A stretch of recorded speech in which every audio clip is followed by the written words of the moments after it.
Anda sedang melihat kebun yang tertutup salju dan berpikir semuanya damai serta tenang di sana. Anda yakin bahwa beku yang keras sudah menghabisi semua musuh panen Anda di masa depan.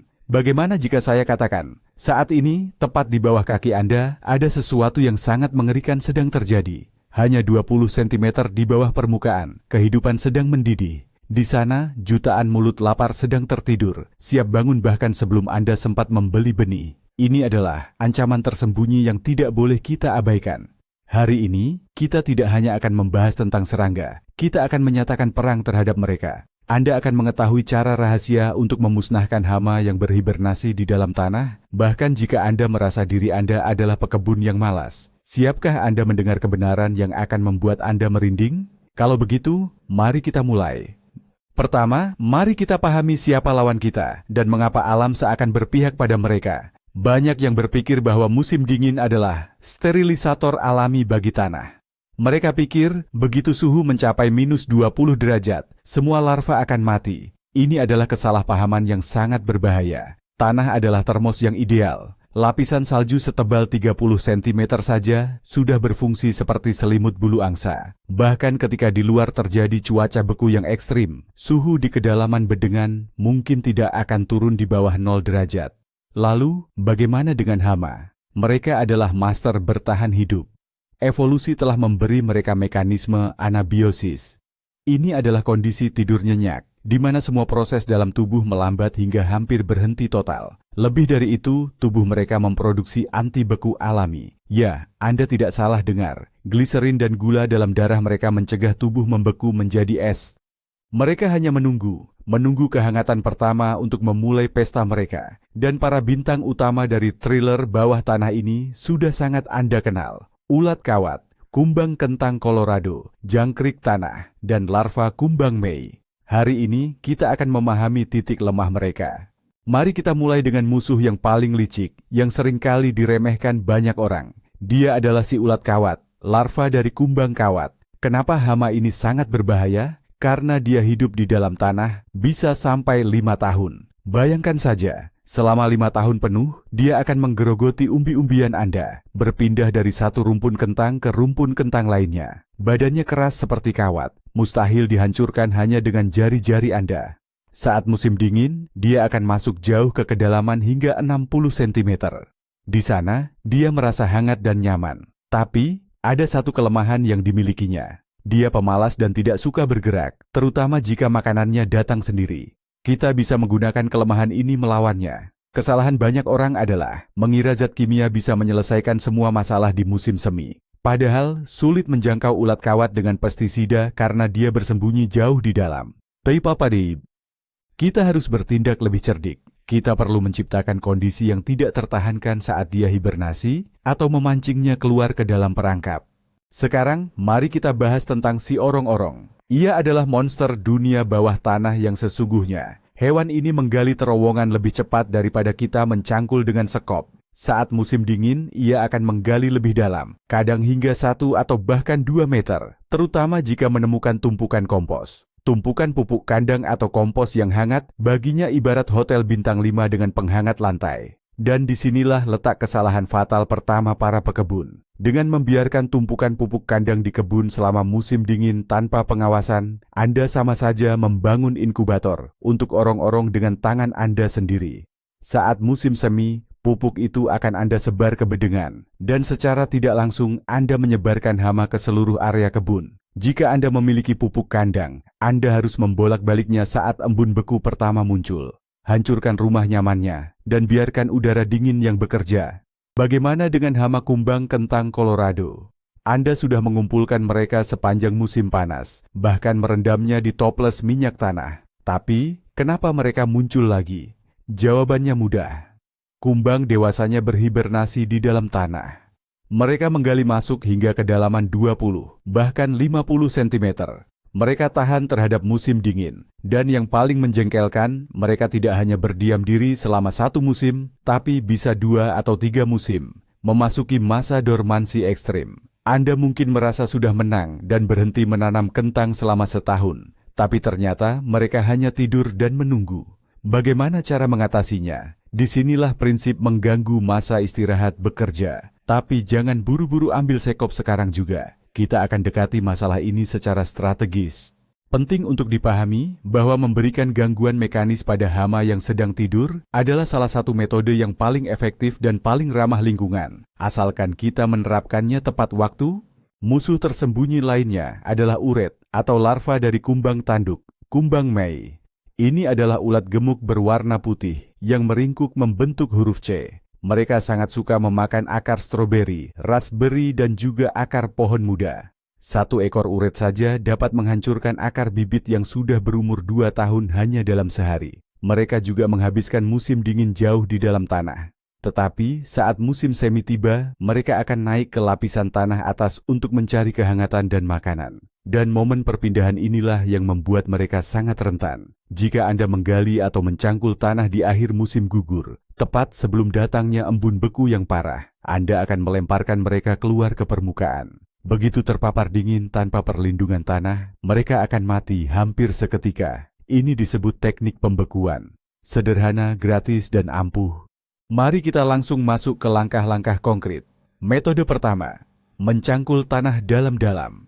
Ya, saya tahu, saat ini pertanian alami dan prinsip tanpa mencangkul sedang sangat populer. Tetapi, jika kebun Anda sudah terinfeksi parah oleh hama, kadang-kadang kita memang perlu melanggar aturan. Yang saya maksud adalah mencangkul dengan cara membalikkan lapisan tanah secara keseluruhan. Dan ini sebaiknya dilakukan menjelang akhir musim gugur. Tujuannya bukan hanya untuk membuat tanah gembur, tetapi membalik lapisan tanah secara total. Kita mengangkat lapisan bawah ke atas.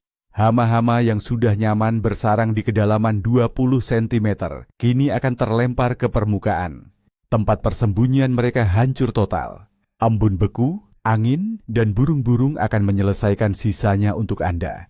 Ini memang terapi kejut bagi tanah Anda, tetapi kadang-kadang ini adalah satu-satunya cara efektif untuk menekan populasi musuh secara drastis. Tapi, bagaimana kalau Anda malas-malasan untuk menggali, atau kondisi badan tidak memungkinkan? Atau mungkin Anda adalah penganut setia pertanian organik? Saya punya solusi tepat untuk Anda. Ini dia metode nomor 2, senjata biologis.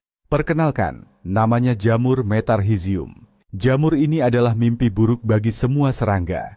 Spora jamur ini akan menempel di tubuh hama, bertunas, lalu secara harfiah, menghisap habis kehidupannya, mengubah si kumbang atau serangga itu menjadi mumi. Kedengarannya memang mengerikan, tapi bagi kita, ini adalah penyelamat. Metarhizium sangat aman untuk manusia, cacing tanah, dan lebah. Ia hanya menargetkan para hama. Anda bisa mengaplikasikan preparat yang mengandung jamur ini ke tanah saat musim gugur atau musim semi. Miselium jamur akan menyebar luas dan ia mencari mangsanya sendiri. Ini ibaratnya kita memasang ladang ranjau yang bisa mengunci targetnya secara otomatis.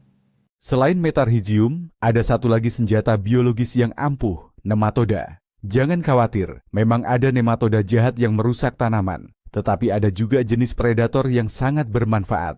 Tugas mereka adalah memburu larva. Nematoda entomopatogen ini masuk ke dalam tubuh larva seperti ulat kawat atau ulat gerayak dan melepaskan bakteri khusus yang membunuh hama tersebut hanya dalam beberapa hari. Ini benar-benar senjata berteknologi tinggi. Anda cukup menyiram bedengan dengan larutan yang mengandung nematoda dan mereka akan langsung masuk ke dalam tanah untuk berburu. Mereka bisa tetap bekerja bahkan dalam suhu yang cukup rendah selama tanah belum membeku sepenuhnya. Ini adalah solusi ideal bagi Anda yang suka kepraktisan. Tinggal siram dan lupakan. Pasukan di bawah tanah ini akan bekerja untuk Anda. Metode ketiga, tanaman pelawan hama. Tahukah Anda bahwa beberapa tanaman bisa berfungsi seperti gas beracun bagi hama? Contohnya, sawi putih. Menanam sawi putih sebagai pupuk hijau adalah metode klasik yang terbukti berhasil. Eksudat dari akar sawi tidak disukai oleh hama kawat atau wireworm, sehingga mereka akan berusaha menjauhi area tersebut. Namun ada rahasianya. Hanya menanam lalu membiarkannya saja tidak cukup. Efeknya akan berlipat ganda jika Anda membajak dan mencampur biomasa hijau sawi ini ke dalam tanah. Saat terurai, biomasa ini melepaskan minyak atsiri yang berfungsi mendisinfeksi dan mensterilkan tanah. Inilah yang disebut biofumigasi. Anda sekaligus menyuburkan tanah dan memerangi hama. Keuntungan ganda dengan biaya yang minimal. Nah, ini dia pupuk hijau menarik lainnya, lupin. Akar lupin mengandung alkaloid yang disebut lupinin. Bagi kumbang kentang Colorado dan larvanya, zat ini adalah racun mematikan. Jika kumbang memakan daun lupin atau larvanya menggigit akarnya, mereka pasti akan mati. Selain itu, lupin juga sangat baik dalam menggemburkan tanah berkat akarnya yang kuat dan memperkayanya dengan nitrogen. Ini menjadikannya alternatif yang sempurna untuk lahan kentang. Tanamlah kentang dan lupin secara bergantian. Dengan begitu, kumbang akan angkat kaki dari lahan Anda karena mereka tidak punya apa-apa lagi untuk dimakan selain racun.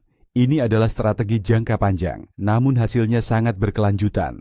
Mari kita bahas soal jebakan. Ini adalah trik yang cocok buat Anda yang hobi berburu hama. Saat musim gugur, setelah panen selesai, hama-hama ini masih aktif mencari makan untuk menimbun lemak sebelum tiba musim dingin. Nah, kita bisa siapkan umpan yang sangat menggoda untuk mereka. Caranya, ambil beberapa kentang, potong menjadi 2 bagian, lalu tancapkan pada sebatang lidi atau kayu kecil. Kubur kentang itu sedalam 10 cm di beberapa titik kebun Anda. Lidi tadi berfungsi sebagai penanda. Setelah 2 hari, coba tarik keluar. Anda akan terkejut melihat betapa banyak ulat kawat yang berkumpul di kentang itu untuk pesta mereka. Kumpulkan semua ulat itu dan musnahkan, misalnya dengan dibakar. Ya, memang ini membutuhkan sedikit usaha ekstra, tapi dengan cara ini, Anda secara fisik menyingkirkan ratusan hama yang seandainya dibiarkan, akan berkembang biak lagi saat musim semi. Sekarang, kita masuk ke poin penting soal kebersihan. Metode keempat, pembersihan sanitasi. Banyak orang membiarkan sisa tanaman, buah busuk, dan tumpukan daun berserakan di bedengan sampai musim semi. Mereka berpikir, sisa-sisa itu akan membusuk dan akhirnya jadi pupuk. Tapi bagi hama, ini bukan pupuk. Ini adalah apartemen mewah, tempat hangat bagi mereka untuk menghabiskan musim dingin. Kutu daun bertelur di gulma, sementara bekicot atau siput bersembunyi di bawah tumpukan sisa tanaman. Tungau laba-laba sendiri bersembunyi di balik daun-daun kering yang berguguran. Dengan membersihkan semua sampah organik dari kebun di musim gugur, Anda mencabut tempat tinggal mereka. Tanah yang gundul akan membeku lebih cepat dan lebih dalam, dan itulah yang kita butuhkan. Masukkan semua sisa tanaman itu ke tempat kompos, asalkan komposnya panas dan diproses dengan benar. Jika Anda ragu dengan kualitas kompos Anda, lebih baik dibakar atau segera dibuang dari area kebun. Mari kita bicara soal menetralkan keasaman tanah. Banyak hama, terutama ulat kawat, benar-benar doyan tanah yang asam. Tanah asam itu ibarat surga, atau tempat liburan mewah bagi mereka. Kalau di lahan Anda tumbuh lumut, ekor kuda, atau sorel, ini adalah lampu merah. Itu artinya tanah Anda terlalu asam. Dengan menaburkan kapur, tepung dolomit, atau abu biasa, Anda sebenarnya sedang mengubah lingkungan hidup mereka. Anda membuat tanah menjadi netral, dan ulat kawat akan merasa sangat tidak nyaman di sana. Mereka berhenti berkembang biak dan akhirnya akan pergi. Ini adalah strategi jangka panjang. Mengaplikasikan bahan penetral keasaman di musim gugur sebelum penggemburan tanah adalah pukulan telak terhadap populasi hama. Anda tidak membunuh mereka seketika, tapi Anda membuat hidup mereka sengsara dan tidak nyaman. Cara jitu lain adalah dengan menanam tanaman umpan di awal musim semi. Begitu salju mencair, sekitar 2 minggu sebelum Anda berencana menanam kentang utama, tanamlah beberapa umbi tua atau taburkan benih gandum di lahan tersebut. Hama yang sudah kelaparan sepanjang musim dingin pasti akan langsung menyerbu tanaman hijau pertama yang muncul. Mereka akan berkumpul di titik-titik ini, seolah-olah sedang menikmati hidangan di restoran prasmanan. Nah, saat itulah Anda menggali seluruh tanaman umpan tersebut, beserta gumpalan tanah dan semua hama yang sudah terkumpul di dalamnya. Musnahkan semua hama tersebut. Baru setelah itu Anda bisa menanam hasil panen utama Anda. Cara ini sangat efektif membersihkan lahan dari individu hama paling aktif yang terbangun dan muncul lebih dulu. Jangan lupakan peran musuh alami, yaitu burung. Di musim dingin, mereka pasti kelaparan. Burung kecil seperti pipit, gereja, atau bahkan gagak, semuanya bisa menjadi sekutu andalan Anda. Jika Anda menggali atau mengolah tanah, itu sama saja Anda sedang menyiapkan pesta makanan besar bagi mereka. Tarik perhatian burung ke pekarangan Anda dengan menyediakan wadah pakan. Gantungkan potongan lemak yang tidak diberi garam. Burung-burung akan terbiasa dengan sumber makanan ini, dan sebagai imbalannya, mereka akan menyisir kulit pohon dan tanah kebun Anda. Mereka akan mencari telur dan larva hama yang bersembunyi di sana selama musim dingin. Bayangkan, satu ekor burung kecil saja bisa melahap ribuan telur hama sepanjang musim dingin. Mereka adalah tenaga kerja gratis yang bekerja tanpa henti dari pagi hingga petang. Jangan pernah abaikan aset berharga ini. Sekarang kita bahas soal kimia. Saya bukan pendukung untuk menyiram semuanya dengan racun, tapi ada kalanya populasi hama sudah terlalu banyak. Ini adalah situasi kritis. Kalau sudah begitu, di musim gugur setelah panen, kita bisa mengolah tanah menggunakan insektisida berbahan aktif diazinon. Ini adalah artileri berat. Zat ini diaplikasikan langsung ke tanah dan bekerja secara kontak. Siapapun yang menyentuh granulanya akan mati. Namun ingat, metode ini juga membunuh serangga yang bermanfaat, termasuk cacing tanah. Tanah akan menjadi mati untuk sementara waktu. Gunakan metode ini hanya secara lokal, di titik-titik yang paling parah terinfeksi, dan hanya jika pendekatan biologi dan agroteknik sudah tidak lagi efektif. Ada satu tips penting yang wajib Anda tahu soal rotasi tanaman. Jika Anda menanam kentang di lokasi yang sama selama 10 tahun berturut-turut, Anda sedang menciptakan surga bagi ulat kawat dan kumbang kentang Colorado. Mereka tahu, makanan akan selalu tersedia di sini. Mereka bahkan tidak perlu repot-repot merayap kemana-mana. Putuskan lingkaran setan ini, tukar posisi tanamannya.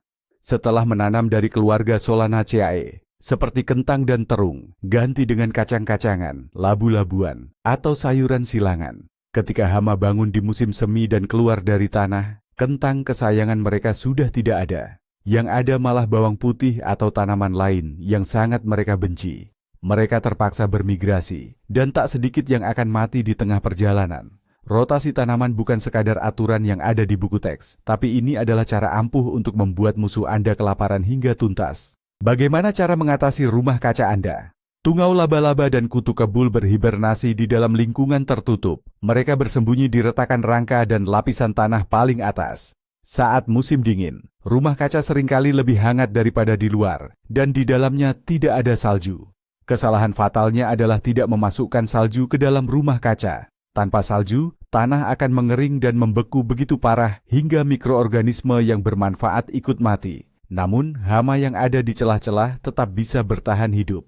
Cara penanganannya adalah: pertama, cuci rumah kaca Anda dengan disinfektan. Kedua, gunakan bom belerang atau sulfur bom.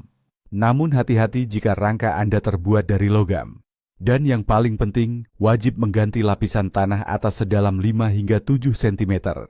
Lapisan inilah tempat sebagian besar hama bersembunyi.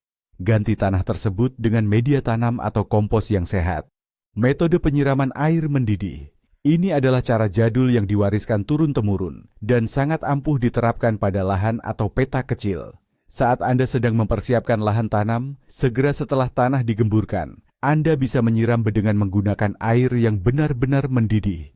Tujuannya, ini akan membunuh telur-telur siput telanjang, larva lalat, dan juga spora-spora penyakit yang ada di dalam tanah. Jelas, metode ini tidak mungkin diterapkan untuk lahan seluas 1 hektar kentang. Namun, untuk bedengan kecil seperti sawi, kangkung, atau lobak, ini sangat bisa dilakukan. Untuk memperkuat efeknya, setelah disiram air mendidih, bedengan ditutup dengan plastik atau terpal agar uap panasnya terperangkap di dalam. Ini ibarat proses mini pasteurisasi pada tanah. 100% ramah lingkungan. Ada tips lain tentang bunga marigold dan calendula. Jangan dibuang begitu saja saat musim gugur tiba. Cincang atau hancurkan batang dan bunganya, lalu campurkan ke dalam tanah saat Anda sedang menggemburkannya.